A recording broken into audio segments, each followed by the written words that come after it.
सम्माननीय सभामुख महोदय, केही दिनदेखि केही साथीहरू यो व्यवस्था जोगाउनुपर्छ भनेर धेरै उफ्रिराख्नु भएको छ।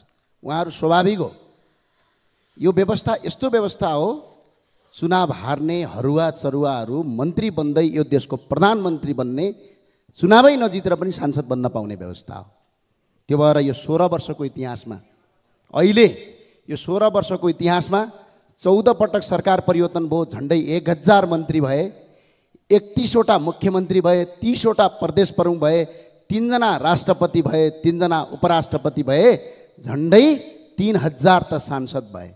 अनि सबै मिलेर खान पाएपछि यो व्यवस्था उत्तम हो भन्नु उहाँहरूलाई स्वाभाविक हो। र अर्को कुरा, यो व्यवस्था उत्तम भन्नुपर्ने अर्को स्वाभाविक कारण के हो भने आज नेताका छोराछोरी जो यहाँ भाषण गरिरहेछन्, यी नेताका छोराछोरी र केही कर्मचारी र उच्च पदस्थका छोराछोरी युरोप अमेरिका पढ्ने तर गरिब दुखी जनताका छोराछोरी आज दुबई र खाडीमा गएर बेल्चा हान्नुपर्ने, 1 वर्षमा होइन यो 16 वर्षमा 14,000 भन्दा बढी युवाहरू रातो बाकसमा लास भएर फिर्ता हुने, त्यो बनाउनका लागि यो व्यवस्था यिनीहरूलाई अझै चाहिएको छ। 26 खर्ब वैदेशिक ऋण भयो, त्यसका लागि व्यवस्था चाहिएको छ। अहिले पनि यो देशमा अहिले कर्मचारी, नेता र यिनीहरूको सांसद, यहाँका मुख्यमन्त्री, मन्त्री पाल्दा पाल्दै साना राजा, छोटा राजा, महाराजाहरू पाल्दा पाल्दै यो देशमा 1 वर्षमा 15 खर्ब रुपैयाँ खर्च हुन्छ। त्यो जोगाउनका लागि यो व्यवस्था यिनीहरूलाई चाहिएको छ। सम्माननीय सभामा यो व्यवस्था जनतालाई चाहिएको होइन। के अहिलेको प्रधानमन्त्री जनताले चुनेको हो? के अहिलेको राष्ट्रपति जनताले चुनेको हो?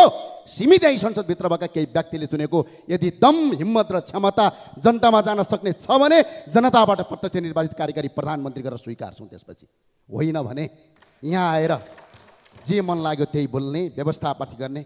मैले हत्याराको कुरा गर्नुभएको थियो माननीयज्यूले। म आज अनुरोध गर्न चाहन्छु, मदन भण्डारीको हत्या कसले गर्यो? त्यो हत्या पत्ता लगाउँछु भन्ने मान्छे अहिले यो देशको प्रधानमन्त्री हुन्छ, मदन भण्डारीको हत्या पत्ता लगाउन कसले रोक्यो? त्यसको जवाफ यो संसदलाई चाहिन्छ। हत्याको कुरा गर्नुहुन्छ, राष्ट्रपति तपाईँहरूकै थिए, प्रधानमन्त्री तपाईँहरू हुनुहुन्थ्यो, संसदमा 2 तिहाई थियो, अनि मदन भण्डारीको हत्याको याद आएन? अरू साथीहरूले भन्नुभएछ मलाई, थुनियो। म एकजना व्यक्ति हुँ, तपाईँको यो उत्तम गणतन्त्रको बेला ललितपुरमा चामल बाँड्दा बाँड्दै 9 दिन सिडिओ कार्यालयमा थुनाइ पाएको व्यक्ति हुँ। र आज पनि अहिले पनि भर्खरै रापरवाका विद्यार्थी युवा नेता निराजन बमलाई तपाईँहरूले चितवनबाट अरेस्ट गरिराख्नु भएको छ। यो तपाईँहरूको लोकतन्त्र हो। अघि एकजना मान्यज्यूले भन्दै हुनुहुन्थ्यो, काण्ड सम्झाइदेऊ, निर्मला पन्तको बलात्कारपछि हत्या भयो, तपाईँहरूका कति गृहमन्त्री फेरिए, कति प्रधानमन्त्री फेरिए, कति पटक ओल्लो पक्ष सरकारमा गयो गणतन्त्रवादीहरू, एकजना निर्मलाको हत्यालाई अहिलेसम्म पत्ता लगाउन सकेका छौ? र अर्को कुरा सम्झाइदिन चाहन्छु, बाँदरमुडे घटना याद छ? निहत्या नागरिकलाई बम हानेर मारे हो कि होइन? अझ अर्को घटना सम्झाइदिउँ, लमजुङका शिक्षक मुक्तिनाथ अधिकारीका हत्याराहरू आज यही संसदमा सांसद भएर हिँडिरहेका छन्। यसको जवाब चाहिन्छ कि चाहिँदैन? यो हो व्यवस्था?